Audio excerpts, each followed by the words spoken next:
Hi, and welcome to the Hitchhikers Guide to the Galaxy book tag, an original tag created by Gareth from Book Songs and Other Magic.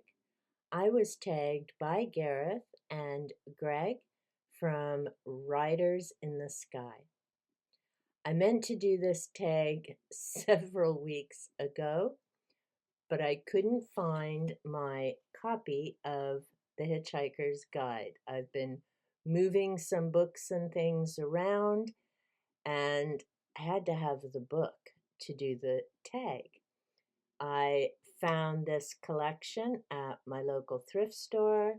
This is the Hitchhiker's Guide to the Galaxy, the trilogy of 4 by Douglas Adams. Super excited. I picked it up for $4.50. So, woohoo! Very much looking forward to rereading Hitchhiker's Guide. It's been several decades, but I've never read the rest of the series. Now, on with the prompts. Number 1, demolishing your house.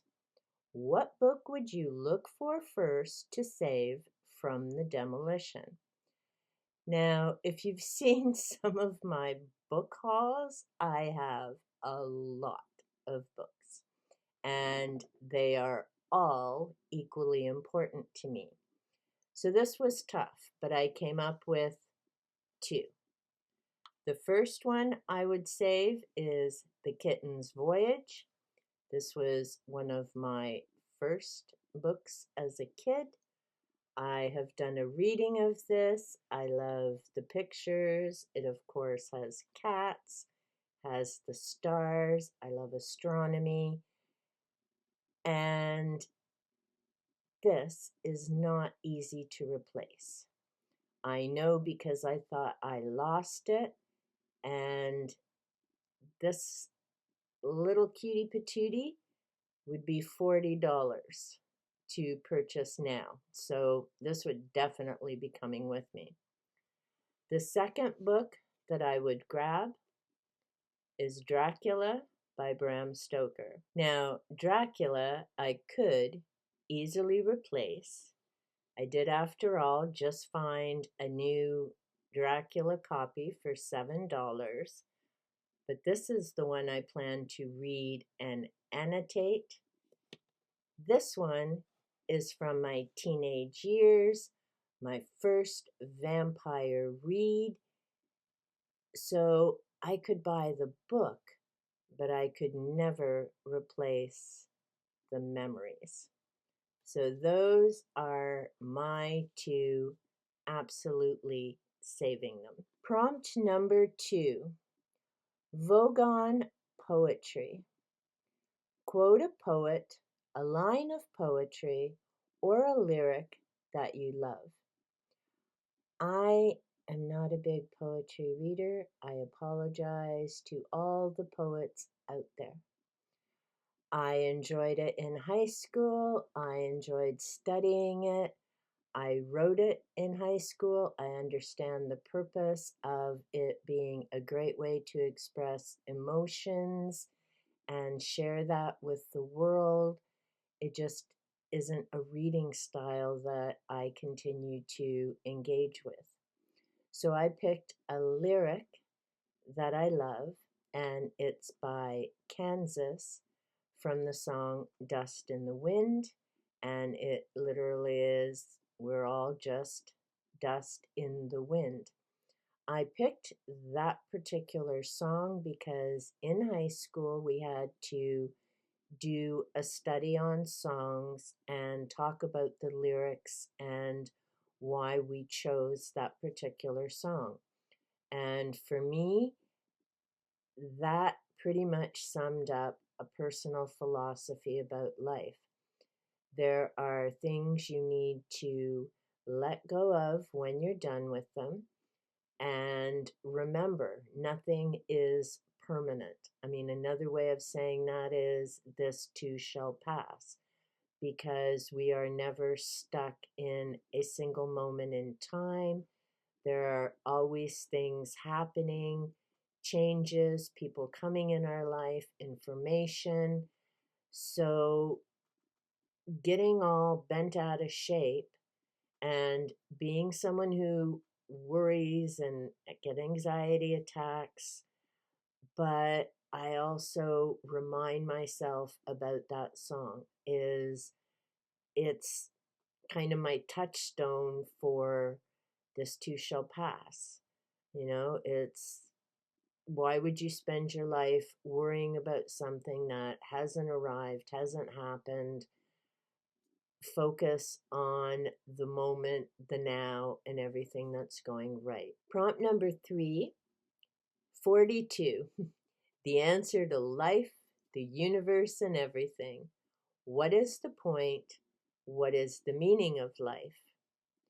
For me, the point is, and the meaning, shine bright and don't let the darkness win. When you need to, take a break, recharge, re energize, and then start shining bright again. I mean, in 2025, what the world needs is light, unity, people connecting and making a difference. And it doesn't have to be a big, massive, it makes the news difference. It can be as simple as smiling at someone as you're walking down the street, when you're in the store, leaving a lovely comment under someone's video, leaving a happy face or a thumbs up under someone's video. Again, just shining bright and doing something that will be positive for you and shines out in the world as well. Number 4 automatically dates you because not everyone listens to the radio. I'm sure there's some people who don't even know what a radio is anymore, as bizarre as that seems. But for me, the big memory was buying my first stereo. And I'd worked and it was my own money. I think it was called Consumers Distributing. You went in and you had to know the number of the aisle, and they went and got your item and brought it up front. Love that place. So sad it's gone. There were so many great deals there. But that's where I got my first stereo. I remember the drive to Woodstock. I grew up in Tillsonburg, but we didn't have one of those stores. I remember the drive to Woodstock, so excited, and of course the drive home because the box was in the car, and going up to my room and unpacking it, and it had a turntable, it had the radio, it had 2 cassette decks that I could play. You could record your own cassettes. It was just the grand poobah of stereos. And no, it wasn't fancy or anything like that, but to me, it was my own money and my very first stereo. And I remember, because I spent a fair bit of time in my room, sometimes being sent there, sometimes by my choice. And because I loved being alone, I had my 3-shelf bookcase. So I've always been big with the books and reading. I had my stereo and my music, and it was my happy place. So lots of great memories. I have my albums, I had different cassettes, and yeah, a lot of great memories. Don't have that stereo anymore, but it was awesome. Number 5, the towel. What book or books would you pack for a holiday? We tend to have staycations, mainly because the drive, I can't go as far in a car anymore as I used to. Years ago, we went to Pennsylvania twice. There's no way I could sit in a car that long now, and I did part of the drive back then. It was a beautiful holiday, loved the trees. Hilarious because we went to the Poconos, and the first time we went for our honeymoon, so we just had, because we were just starting out, we got the cute little cottages on the lake. It was beautiful. You had the little heart-shaped tub, and it was lovely. I enjoyed it because, you just had your own private little cabin and lovely view of the lake, the trees. It was amazing. The second time we went, was years later. We had a bit more money, so we got the fancy champagne glass um, tub and 2 floors, so it was like a little townhouse. The downside is it was attached to all the others, and at dinner we used to joke with another couple who were 2 doors down that we had newlyweds in between us who we nicknamed Bambi and Thumper because the walls were not thick. But I took cross stitch with me on that vacation, and I'm sure some of the staff must have just thought we were bizarre because there I was at this fancy romantic place doing my cross stitch while they came in to do some of the cleanup. Probably like, what the hell? They were probably giggling as they left, but yeah, I took my cross stitch because I wanted to finish that project. As far as a book, I would probably take whatever I was currently reading. Not a library book, obviously. It would be something I'd own, and I always have a ton of books, so I might put 1 or 2 in the suitcase. But to be honest, when we've traveled, I don't remember ever taking a book. I mean, we're both readers, but no, books aren't something I pack for vacation. I'm more into taking pictures and going out and having adventures and things. And we used to watch a lot more TV back then too, so I'd probably just think of watching TV or a movie. Number 6, The Infinite Improbability Drive. Name a fast read. I don't have the book right with me, it's downstairs, but that would be The Handmaid's Tale by Margaret Atwood. I read that in a day. I read it slower for my buddy read with Dave from Book Blather and Vin from Revenant Reads. Really enjoyed that experience. It was my first buddy read, having found this amazing booktube community. But I needed to know that night how that book was going to end. And have I sometimes cheated and just read the last chapter of a book? Yes, absolutely. But I didn't want to do that with this book, so I stayed up until I don't know what time in the morning, but I finished that book the same day I started it. And then, like I say, I read it much slower to go through the buddy read and regain more information. Plus, having worked in schools for 23 years, I really do believe in reading something more than once. I mean, the ACOTAR series is a perfect example. I'd read them quickly between December, because I started that as part of the banned book project that MJ started, Reading This Life, in 2024. Then, because of a comment and Nesta, I wanted to learn about Nesta. I didn't know at that time I would have to read book 5 to actually learn about her backstory and more about her. But either way, I read the whole series in the first part of this year. Prompt number 7, don't panic. Name a book with great levels of tension or suspense. There are so many books that I could mention. Demolition, I've just done a review of that.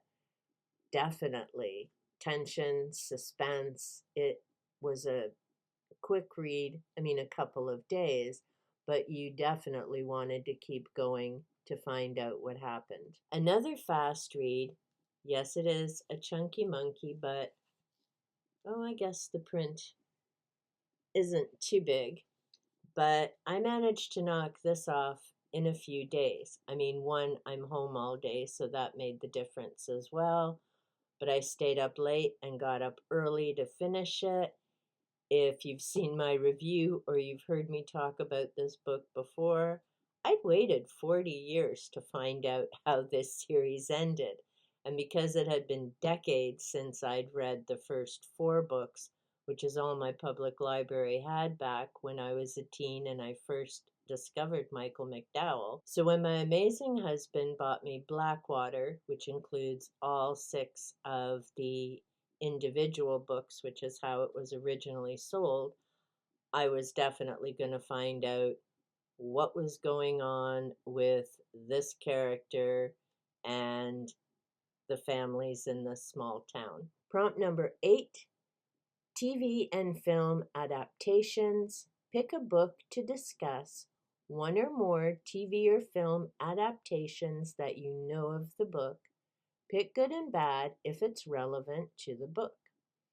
So 2 I'm going to mention. The first is The Shining by Stephen King. I just did this as a buddy read with Jen from Literally Love 123, and we will be having a chat about this in the future. Life's been kind of hectic on both our ends. Of course, there's the Stanley Kubrick movie that a number of people really don't like, including Stephen King. I watched the original, so the Kubrick movie with Jack Nicholson. I enjoyed the read, The Shining.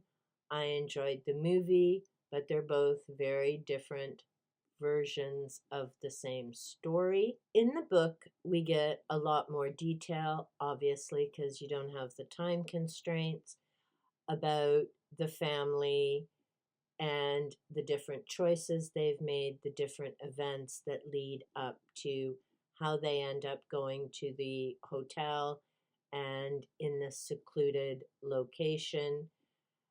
In the movie, of course, because time constraint, you don't get that backstory about the characters, which for me was important to know to understand the outcome, and particularly with the little boy. In January, possibly February, I'll be going on to read Dr. Sleep with Jen and possibly Gareth. Looking forward to that. I've never read Dr. Sleep, so that will be a new experience. The Shining I read when it first came out. Yes, I'm that old. I loved it when I first read it. I enjoyed the read this time as well, but man, that woman just gets on my nerves. And I'm not sure if it's because the movie, I don't think she grated on I know she didn't grate on my nerves that much when I first read it, other than, needing to rely on someone, and that just pissed me off beyond belief. But as far as reading it this time, she was even more irksome, both in the movie and the book. It's like, seriously, grow a spine, and why are you at this hotel anyhow? I mean, from the book, there are a ton of things that indicated no. Pick yourself up and let's mosey along, chickie. You don't get that part in the movie because, again, time constraint. Another book, movie, and now TV adaptation is Interview with the Vampire by Anne Rice. I've enjoyed the book. I always enjoy the rereads. I think I'm up to 3 times now. I've seen the movie, I think, once, maybe twice. I did not like Tom Cruise as Lestat. I was less impressed with Brad Pitt as Louis. As Shania Twain said it best in her song, he don't impress me much. So that just kind of ruined it for me. I much preferred the book. I've seen 4 episodes of the TV series. It's not my kind of watch. I just can't be bothered to invest in 8 episodes of, is it going to be done after a season or 2? And 8 episodes, it could be a year or 2 before the next season comes on. I would much rather read books. So my TV viewing that used to be a whole lot higher, especially when we had game shows and the soaps, is now maybe 4 hours a week maximum. The odd time 6 hours if we watch a couple movies on the weekend, but I'm definitely team read the book. Mostly because in a book, and provided the author knows how to use that description and all those various skills, you can get a lot more information and detail in a book than you can in a movie when you're, or even a TV show when you're trying to condense everything into that limited amount of time. Nothing against people who make TV shows or movies. It's definitely a skill and a talent. I do enjoy the Lord of the Rings trilogy, and there have been other shows that I've enjoyed, but if I have my choice now between watching TV and reading a book, I'm going to pick the book every time, because I know with a book, I've got the ending. With a TV series or streaming, who knows? It could just end with a cliffhanger, and it might be a season or 2, so why would I waste my time? Time's precious. Prompt number 9 is to tag other people. Now, I know I'm behind on this, and this has gone around quite a bit, so I'm going to say, if you're watching this and you would like to do it, you don't have to have read the Hitchhiker's Guide to answer the questions. Remember to tag Gareth so that he knows you've done it and that his tag is still going around. Remember to tag me so I can come and enjoy your answers. And until next time, remember, just because it says trilogy may not always mean it's just 3 books.